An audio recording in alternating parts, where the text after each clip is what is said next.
پچھلے گناہوں کو مٹا دیتا ہے. جس نے لیلۃ القدر میں قیام کیا اللہ اس کے پچھلے گناہوں کو مٹا دیتا ہے. تو میں عرض کر رہا تھا جب بندہ گھر سے نکلتا ہے تو فرشتے کی آوازیں لگاتے ہیں اور پھر سلام بھی کرتے ہیں کہ بھائی تمہیں سلام ہو، سلام ہو. تم ذکر کرتے جاؤ اور جا کر اپنی مزدوری لے لو. اور ذکر کیا کرو؟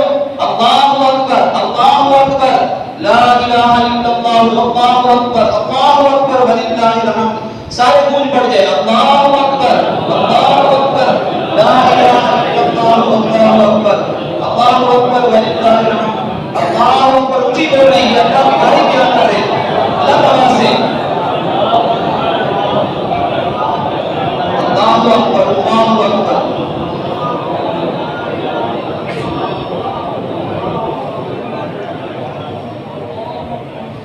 تو رب ذل جلال کی بارگاہ سے پھر جب بندہ ذکر کرتا آتا ہے تو فرشتے اس کو مبارکبادیاں دیتے ہیں.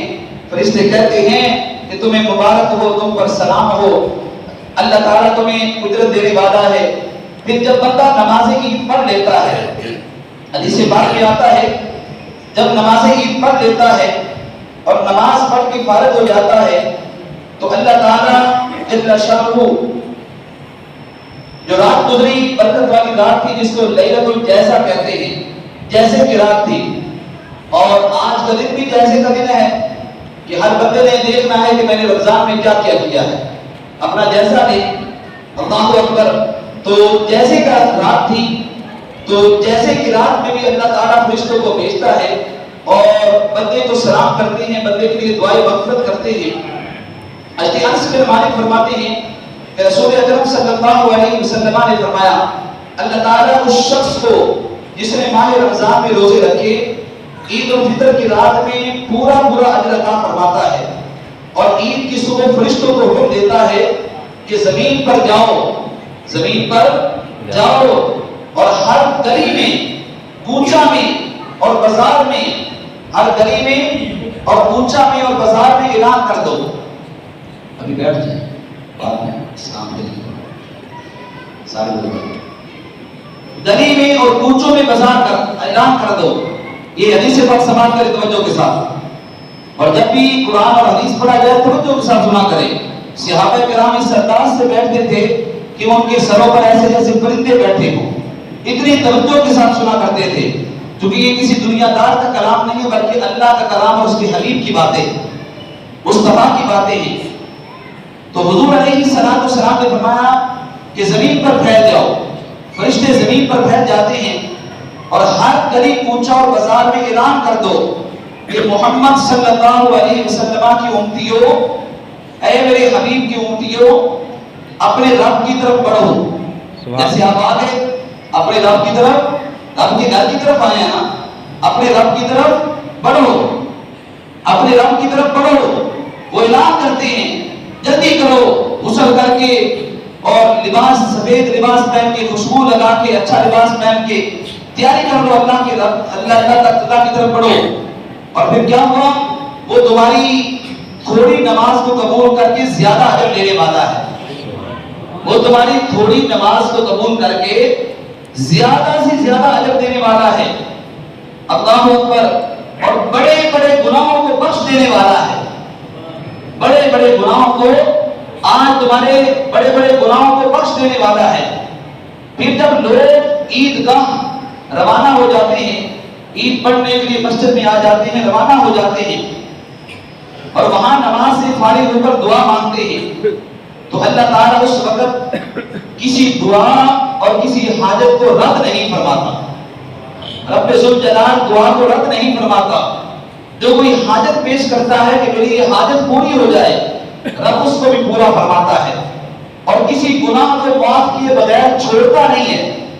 رب ذل جلال کی بارگاہ میں جب بندہ مانگتا ہے کہ مالک میں نے نمازیں چند پڑھی ہیں، میں نے روزے رکھے ہیں، میں نے تراویح پڑھی ہے، میں نے قرآن کی تلاوت کی ہے، لیکن اس کی برکت سے میں تیرا حق کی عبادت کو ادا نہیں کر سکا، تیری عبادت کا حق تو ادا نہیں کر سکا، لیکن جو میں نے ٹوٹی پھوٹی کی ہے مالک اس کی برکت سے میرے گناہوں کو معاف کر دے، میرے گناہوں کو مٹا دے. تو رب ذل جلال اس کی دعا کو قبول کرتا ہے اور اس کے بڑے بڑے گناہوں کو مٹا دیتا ہے۔ لوگ اپنے گھروں کو معافی اور مغفرت سے سرفراز ہو کر واپس لوٹتے ہیں۔ جب عید پر کے واپس جاتے ہیں، آپس میں ملتے ہیں، مبارکبادیاں دیتے ہیں، تو جب واپس لوٹتے ہیں تو ان کے دامن میں گناہ نہیں ہوتے، اللہ ان کو معاف فرما دیتا ہے۔ اللہ اکبر! یہ سعادت ہے روزہ داروں کے لیے، یہ سعادت ہے راتوں کو قیام کرنے والوں کے لیے، یہ سعادت ہے لیلۃ القدر پانے والوں کے لیے، یہ سعادت ہے اعتکاف کرنے والوں کے لیے، یہ سعادت ہے رمضان میں خرچ کرنے والوں کے لیے، یہ سعادت ہے جنہوں نے مال کی زکات نکالی، جس نے صدقہ فطر دیا، اور جن لوگوں نے قرآن سے محبت کرتے ہوئے خدمات کی، اللہ تعالیٰ ان کو یہ سعادت سے نوازتا ہے۔ آخر میں آج بتائی یہ ہم نے مل کر سلام پڑھنا ہے، اور سلام میں یہ ہے چونکہ رمضان کا مہینہ مہمان مہینہ ہم سے رخصت ہو گیا، ہم سے جدا ہو گیا، اور پتہ نہیں اگلی زندگی میں آگے اگلے سال ہم میں سے کئی لوگ نہیں ہوں گے، ہم بھی شاید ہو سکتا ہے نہ ہو اور اگلے رمضان کو نہ پا سکے، لیکن یہ جو رمضان آیا اپنی آب و تاب کے ساتھ آیا، رحمت بڑا مہینہ، برکتوں والا مہینہ، یہ جدا ہوا تو ہمیں اس کو سلام کہنا چاہیے، اس کو سلام پیش کرنا چاہیے کہ رمضان کی برکت سے اگر اللہ ہمارے گناہ معاف کر دے، اللہ تعالیٰ ہماری مغفرت فرما دے، ہمیں جنت کا حقدار بنا دے، تو اس سے بڑی سعادت کیا ہو سکتی ہے۔ رب ذوالجلال کی بارگاہ میں ہم عرض کرتے ہیں اور رمضان کو بھی سلام کرتے ہیں، اور آپ کو پتا ہے رمضان کا مہینہ اور قرآن، رمضان اور قرآن کو اللہ باقاعدہ شکل عطا فرمائے گا، باقاعدہ صورت ان کو ملے گی، اور جب ان کو صورت ملے گی جیسے ہماری صورت ہے، ہم عام انسان ہیں، صورت دی جائے گی، اور یہ جب صورت دی جائے گی تو اللہ کی بارگاہ میں جا کے عرض کریں گے کہ مالک، قرآن کہے گا یہ مجھے پڑھتا رہا، یہ مجھے سنتا رہا، یہ میری قدر کرتا رہا، مجھ سے محبت کرتا رہا، کہ مالک میری شفاعت اس کے حق میں قبول کر دے۔ قرآن بھی یہ دعویٰ کرے گا، اور اللہ کی بارگاہ میں بعض حدیث پاک میں آتا ہے، بعض صورتیں، سورۃ آل عمران، سورۃ البقرہ، یہ اللہ کی بارگاہ میں جدال کریں گی، جھگڑا کریں گی کہ مالک یا تو ہمیں قرآن سے نکال دے، یا اس بندے کی بخشش کر دے، یا اس کو جنت میں داخل کر دے۔ تو رب ذوالجلال پھر بات مانے گا نا قرآن کی، جو کہ اللہ کا کلام ہے نا، رب کا اپنا کلام ہے، تو قرآن بھی شفاعت کرے گا، اور رمضان کو بھی باقاعدہ صورت دی جائے گی۔ رمضان کہے گا میں ایک مہینے کے لیے اس کے پاس گیا تھا، اس نے میرے روزے رکھے، طرح طرح کی نعمتیں اس کے سامنے موجود تھی، امیر ترین تھا، پھل بھی بڑے ہوئے تھے، کھانے بھی رنگ برنگے تھے، لیکن اس کے باوجود اس نے میری قدر کی، اس نے روزہ رکھا، صبح سے لے کر شام تک بھوکا پیاسا رہتا تھا۔ تو رمضان بھی کہے گا مالک اس کی میری سفارش قبول فرما کر اس کی بخشش فرما دے۔ اور پھر قرآن اور رمضان یہ ایسی دونوں چیزیں ہیں، حضور نے فرمایا کہ یہ دونوں شفاعت کرنے والے ہیں، قبر میں بھی اور میدان محشر بھی۔ اور پھر روزہ دار کے لیے اللہ نے ریان جیسا دروازہ رکھا ہوا ہے، جو جنت کا دروازہ ہے، جس کا نام ہے باب الریان، جس میں صرف اور صرف روزہ دار داخل ہوں گے، روزہ دار داخل ہوں گے۔ تو اب ہمیں کیا کرنا ہے؟ رمضان کو سلام کرنا ہے الوداع، چونکہ آج عید ہے اور عید کے دن سے پھر رمضان کا سلسلہ وہ ختم ہو جائے گا، اور پھر آگے جو عبادات ہیں، اے رمضان کے مہینے تجھ پر سلام، اے رمضان کے مہینے تجھ پر سلام، اے ایمان کے مہینے تجھ پر سلام، اے ایمان کے مہینے تجھ پر سلام، نزول قرآن و تلاوت کے مہینے تجھ پر سلام۔ قرآن بھی نازل اس مہینے میں ہوا، تو نزول قرآن و تلاوت کے مہینے، اتنی اس مہینے میں تلاوت ہوتی ہے، کسی مہینے میں تلاوت نہیں ہوتی۔ گھروں میں خواتین بھی پڑھتی ہیں، بچے بھی پڑھتے ہیں، قرآن تراویح میں پڑھا جاتا ہے، احباب سنتے ہیں۔ تو نزول قرآن و تلاوت کے مہینے تجھ پر سلام، ماہ انوار تجھ پر سلام، ماہ انوار تجھ پر سلام، ماہ بخشش تجھ پر سلام، ماہ مغفرت تجھ پر سلام، درجات جنت کے حصول اور دوزخ کے طبقات سے نجات کے لیے مہینے تجھ پر سلام، جہنم سے بچانے والے مہینے تجھ پر سلام، اے عابدوں اور توبہ کرنے والوں کے مہینے تجھ پر سلام، اہل معرفت کے مہینے تجھ پر سلام، اے عارفوں کے مہینے تجھ پر سلام، اے امن و امان کے مہینے تجھ پر سلام، اے ماہ رمضان تو گناہگاروں کو گناہوں سے نجات دینے والا اور پرہیزگاروں سے انس محبت رکھنے والا، تجھ پر سلام، تجھ پر سلام، سلام ہو اور قندیلوں روشن چراغوں پر جو اس مہینے کے اندر جلائی جاتی ہیں، مسجدیں روشن کی جاتی ہیں، سلام ہو ان آنکھوں پر جو دیدار میں رہتی ہیں، منتظر رہتی ہیں، سلام ہو ان آنکھوں پر، سلام ہو ان محرابوں پر جو روشن ہو اور منور ہیں، سلام ہو اس قطرہ بن کر گرنے والے آنسوؤں پر، سلام ہو ان خندہ پیشانی نکلنے والے جو ہیں ان کی آنسوؤں پر، سلام ہو۔ اللہ اکبر، الہی ہمیں بھی ان لوگوں میں شامل فرما جن کے روزے اور نمازیں تو نے قبول فرما لی ہیں۔ یہ حضور سیدی غوث العالم پیران پیر دستگیر شہباز رحمتانی محبوب سبحانی یہ اپنی کتاب کے اندر سلام پیش کرتے ہیں، جو آپ پیروں کے پیر سید الاولیاء جن کا قدم مبارک ہر کسی کی گردن پر موجود ہے، ہر ولی کی گردن پر موجود ہے، وہ سلام عرض کرتے ہیں۔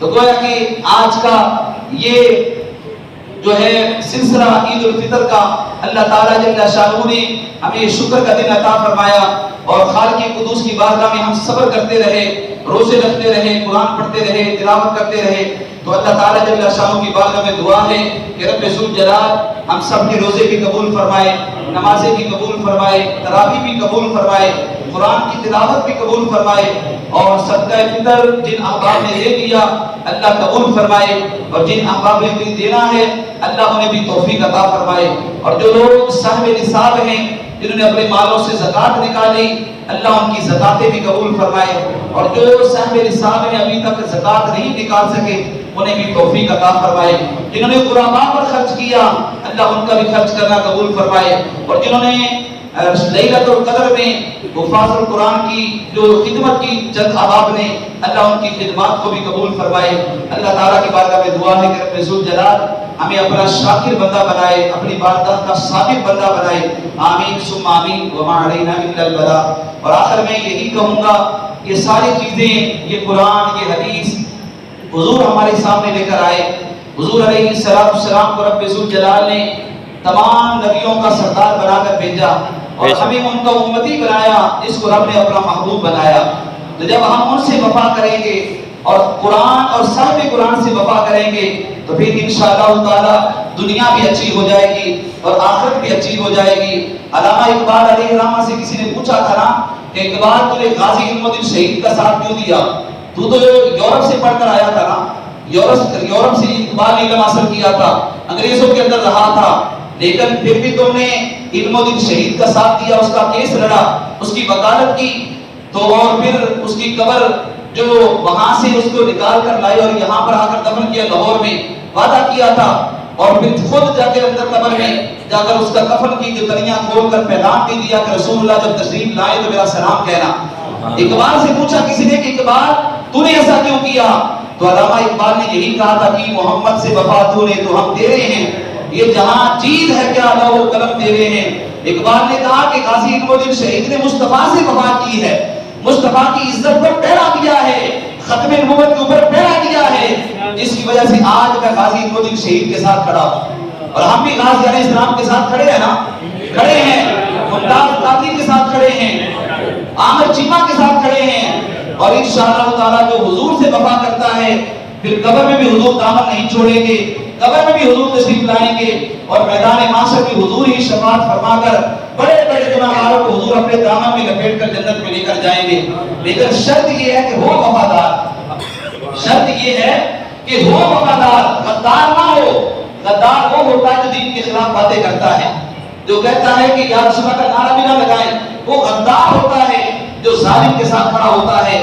لیکن جو وفادار ہوتا ہے وہ کہتا ہے کہ میں کمزور صحیح، میں گناہگار صحیح، لیکن یا رسول اللہ میں آپ کا امتی ہوں، آپ کا وفادار ہوں، آپ کے لیے، آپ کی عزت کے لیے مر مٹنے کے لیے میں تیار ہوں۔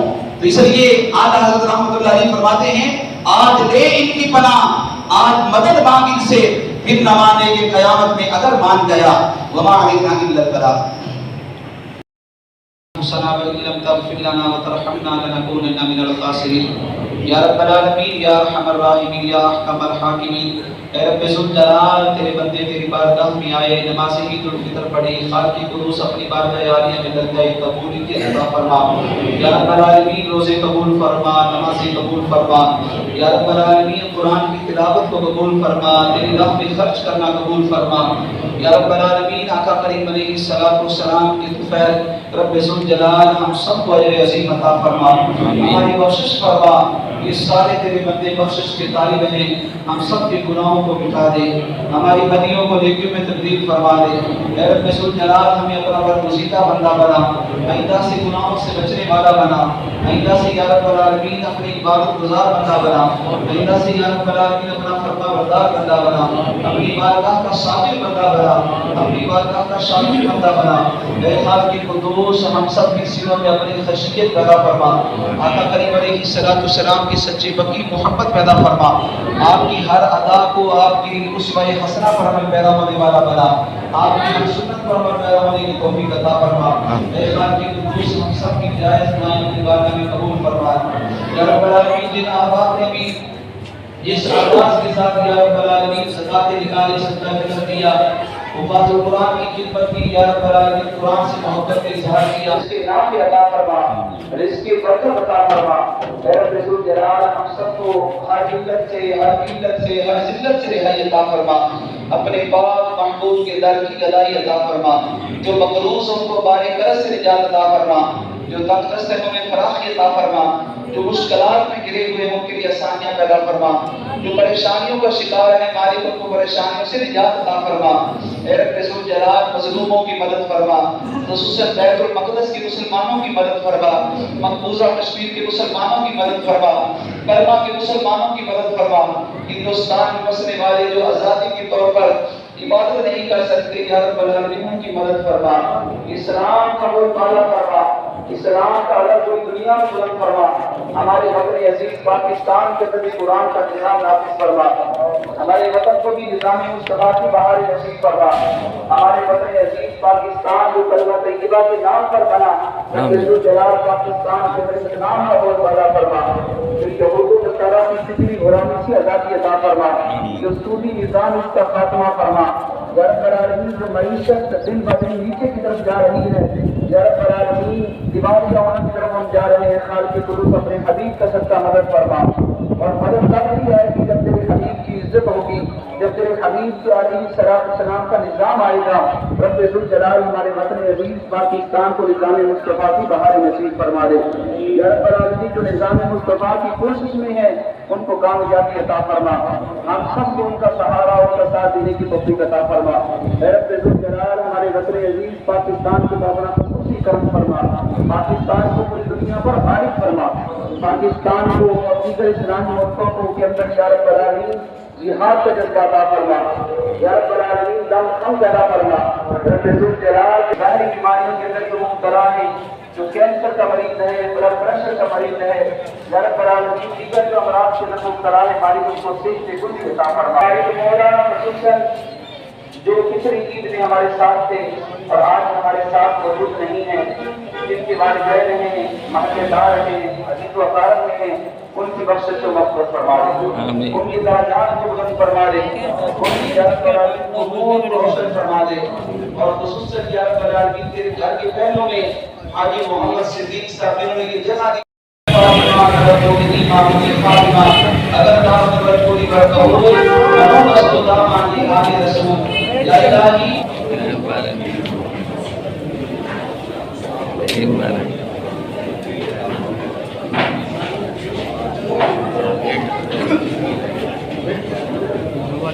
خیر مبارک خیر.